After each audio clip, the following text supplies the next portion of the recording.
एक शहर में देवरानी और जेठानी रहती थी। देवरानी गरीब थी, जेठानी अमीर थी। देवरानी गणेश जी की भक्त थी। देवरानी का पति जंगल से लकड़ी काट कर बेचता था और अक्सर बीमार रहता था। देवरानी जेठानी के घर का सारा काम करती, बदले में जेठानी बचा हुआ खाना, पुराने कपड़े सब उसको दे देती। इसी से देवरानी का परिवार चल रहा था।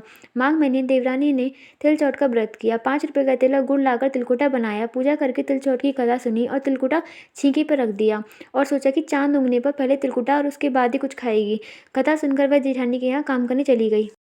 खाना बनाकर जेठानी के बच्चों को खाना खाने को कहा तो बच्चे बोले माँ ने व्रत किया, माँ भूखी है, जब माँ खाना खाएगी तभी हम खाएंगे। जेठ जी को खाना खाने को कहा तो जेठ जी बोले मैं अकेला नहीं खाऊंगा, जब चांद निकलेगा सब खाएंगे तभी खाऊंगा। देवरानी ने कहा मुझे घर जाना है इसलिए मुझे खाना दे दो।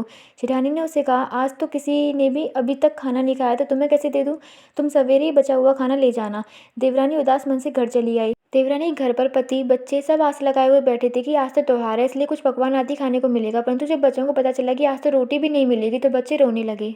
उसका पति भी बहुत क्रोधित हो गया, कहने लगा कि दिन भर काम करने के बाद भी वह 2 रोटियां नहीं ला सकती तो काम करती क्यों हो। पति ने गुस्से में आकर पत्नी को कपड़े धोने के धोवने से पीटा। धोना हाथ से छूट गया तो पाटे से मारा।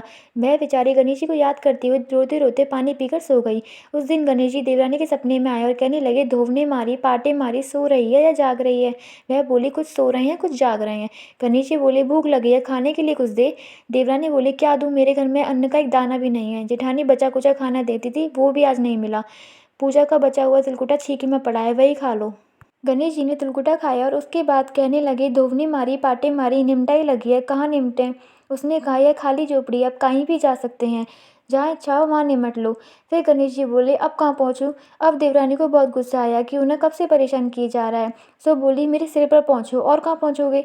देवरानी जब सुबह उठी तो यह देखकर हैरान रह गई कि पूरा घर हीरो और मोतियों से जगमगा उठा है। सिर पर जहाँ बिंदाई कजी पहुँचने कर गए थे वहाँ हीरे के टीके और बिंदी जगमगा रहे थे। उस दिन देवरानी जेठानी के काम करने नहीं गई। जेठानी ने कुछ देर तो राह देखी, फिर बच्चों को देवरानी को बुलाने भेज दिया।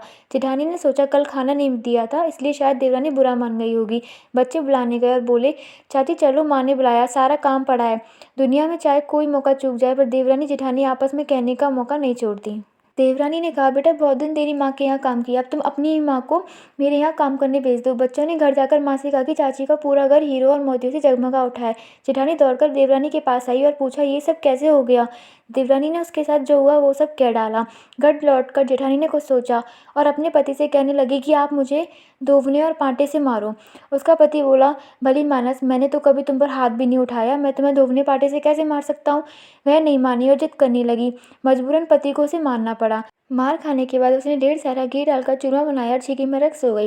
रात को चौथ विनायक जी भी उनके सपने में आए और कहने लगे कि उन्हें भूख लगी है, मैं क्या खाऊं। जेठानी ने कहा हे भगवान गणेश, आपने मेरी देवरानी के घर पर एक चुटकी सूखा तिलकुट खाया था, मैंने तो झरते घी का चूरमा बनाकर आपके लिए छींके में रखा है, फल और मेवे भी रखे हैं, जो चाहे खा लो।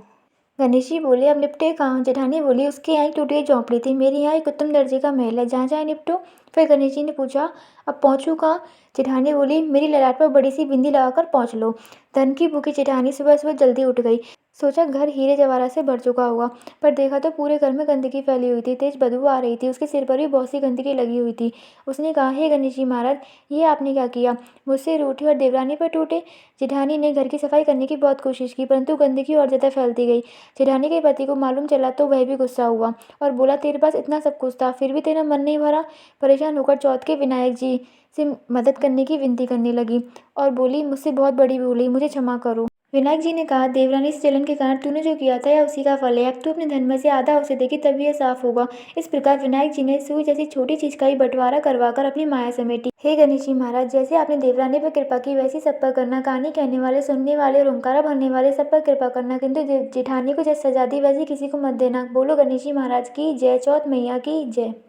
अगर आपको ये कहानी अच्छी लगी तो प्लीज़ मेरे चैनल को सब्सक्राइब करें, बेल आइकन को प्रेस करना ना भूलें। Thanks for watching.